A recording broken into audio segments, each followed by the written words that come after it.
A essa altura do campeonato, provavelmente você já se perguntou: como é possível alguém ainda apoiar o Bolsonaro? Como é possível tanta gente apoiar o Bolsonaro? Como é possível alguém ainda acreditar nisso? Quem apoia esse cara só pode ser mau caráter. Ao mesmo tempo, você também já deve ter encontrado gente que não sabia de coisas óbvias desse governo. Tipo que ele confessou corrupção, tipo que ele já teve membros do seu governo preso, que o escândalo do Bolsolão tem potencial para ser o maior da história do planeta, e tem gente que não sabe nem as piores falas dele durante a pandemia.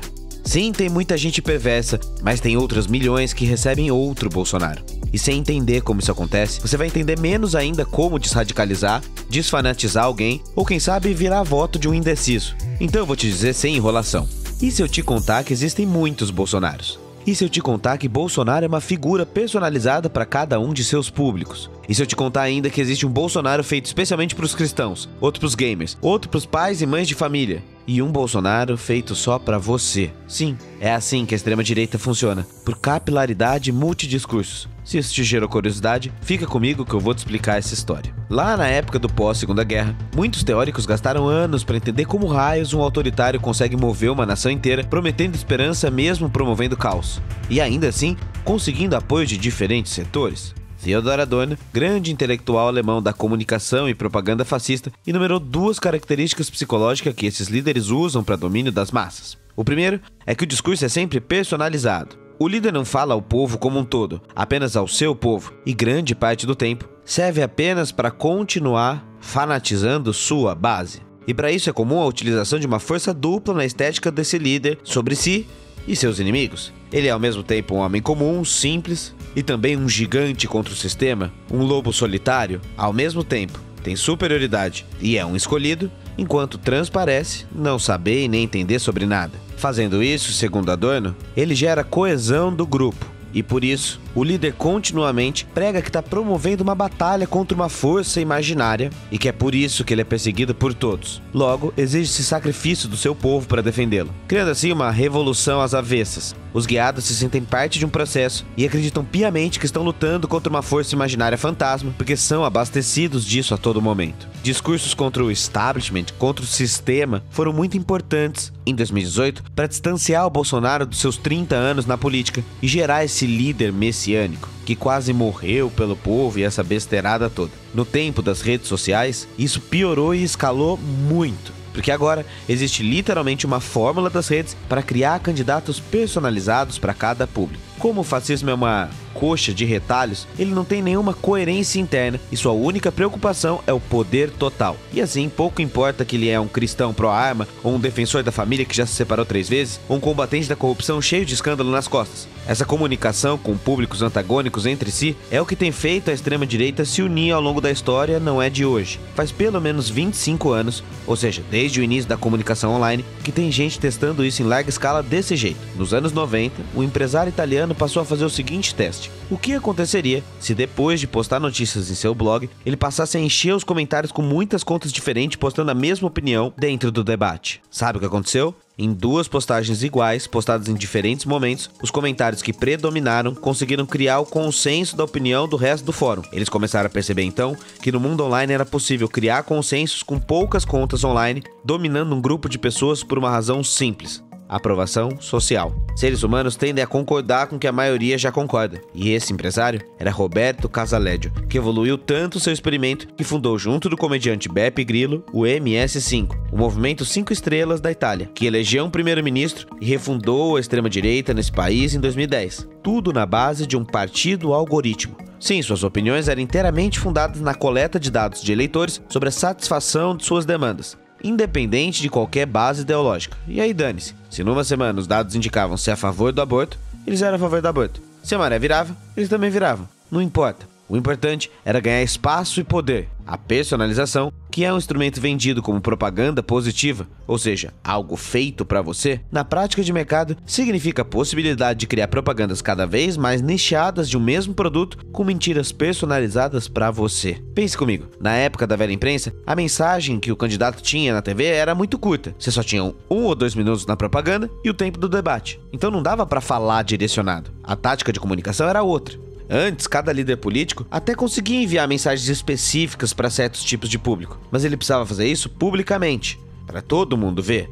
Agora, para criar um nicho, basta um celular, conhecimento de algoritmo e muita grana para direcionar o seu público perfeito. Ou você acha que é à toa que o Kim Kataguiri ganhou fazendo isso? Ele sabe que não precisa chegar a todo mundo, basta o suficiente para ser eleito. Com modulação de dados, você consegue especificar o seu tipo de público. Tá entendendo o que é mais um exemplo? Na campanha de 2016 de Donald Trump, aconteceu a mesma coisa. Nas suas redes sociais, se você fosse republicano, receberia um tipo de mensagem. Democrata, outro. Se fosse pai de família republicano, um tipo. Se fosse pai de família democrata, outro. Se fosse pró-Hillary Clinton, receberia propaganda de como Bernie Sanders seria uma opção melhor. Se fosse mais radical, pró-Bernie Sanders, receberia mensagem de como Hillary é ruim, forçando a anulação do seu voto. Tá entendendo? É mexer com todo o espectro político de uma vez, não só do seu candidato. Ou seja, até o estímulo ao voto nulo e o desestímulo de voto em um candidato foi levado em conta no disparo de mensagens. Minar votos de um candidato também ajuda o outro concorrente.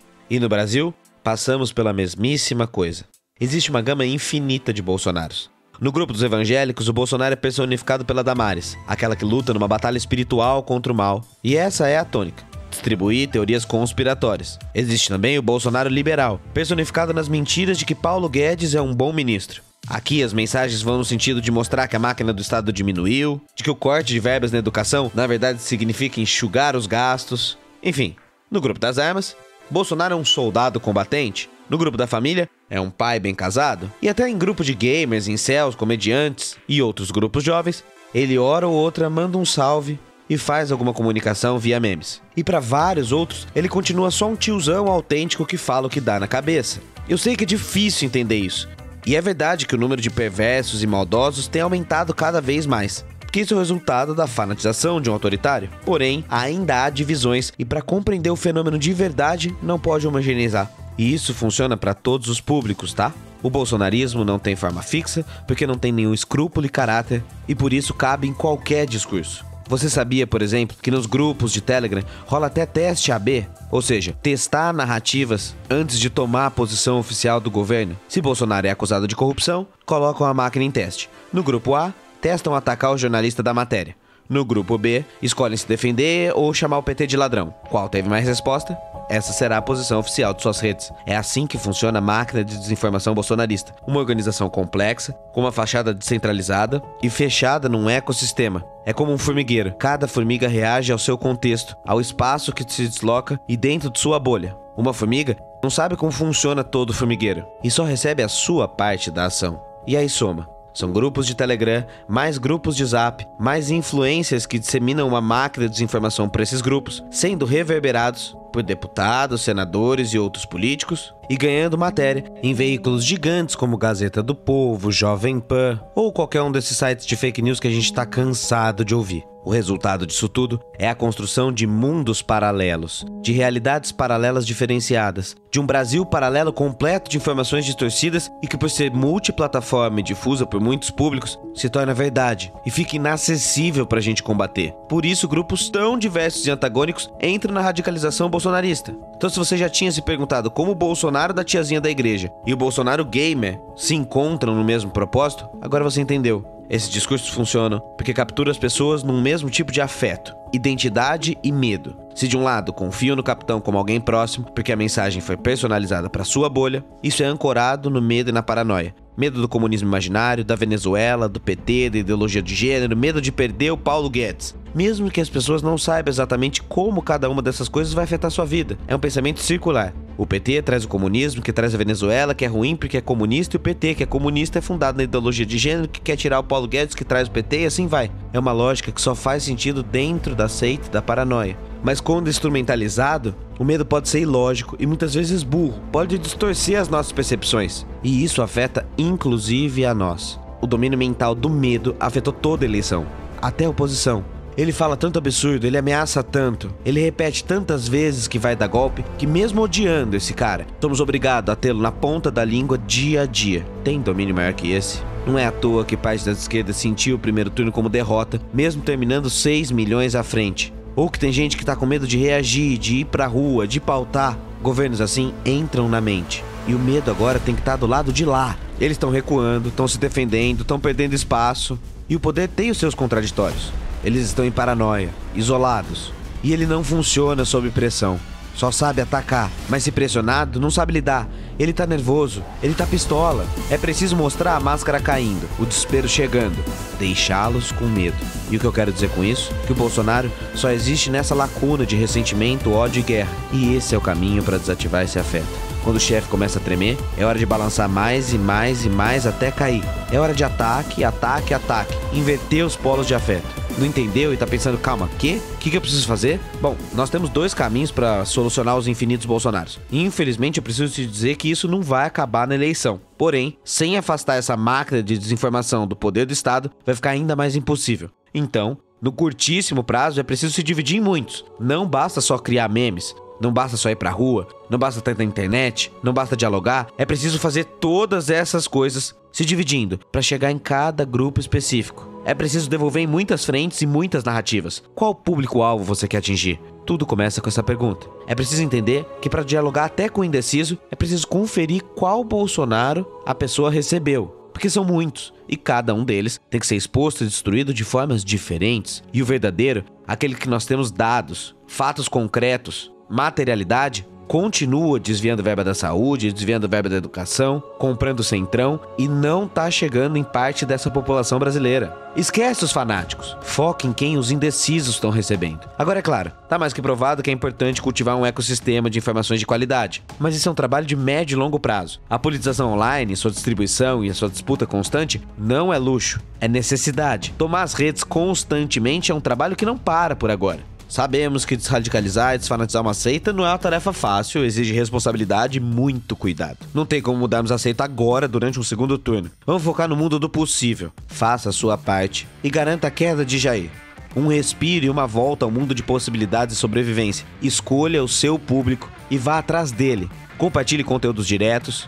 Entenda o que afeta esse público, faça valer a sua existência política. É a hora mais importante para nossa geração. Se quiser, assiste o Manual Vira Voto, que eu preparei com muito carinho e tá nesse link aqui. E acredite, ainda é possível fazer muita coisa. Tem muitos milhões em disputa e a maioria, escute, a maioria só decide o voto no dia das eleições.